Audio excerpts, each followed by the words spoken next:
Today we got to meet the first two women to complete the Army Ranger School. Back in June, no one knew if they could make it. But today, one of their classmates called them physical studs. Here's David Martin. 8 brand new Army Rangers, 2 of them women, the first ever.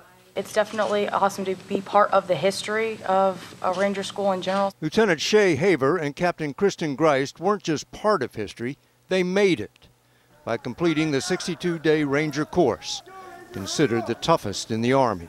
I definitely had some low points, particularly in the swamps in Florida, but I never actually thought anything was going to be too difficult that it was worth leaving the course. There's definitely a point you hit along the way. It doesn't matter where it is. It's all different for everybody else.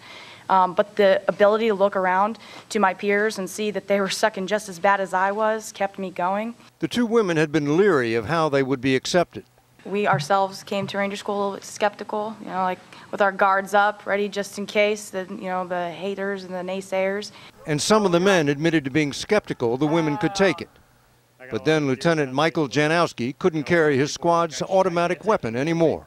Shaye was the only one to volunteer to take that weight. She took the weight off me and she carried it the last half of that ruck. Literally saved me. I probably wouldn't be sitting here right now if it wasn't for Shaye. Lieutenant Zachary Hagner had the same experience with Griest. So all 9 guys were like, well, I'm too broken, I'm too tired. She, just as broken and tired, took it from me with like almost excitement, which I thought she was crazy for that, but maybe she was just motivated, and that's how she is. Charlie, after graduation tomorrow, Haver will go back to flying Apache helicopter gunships. Griest will return to her military police unit and wait for the rules to change so she can join Special Forces.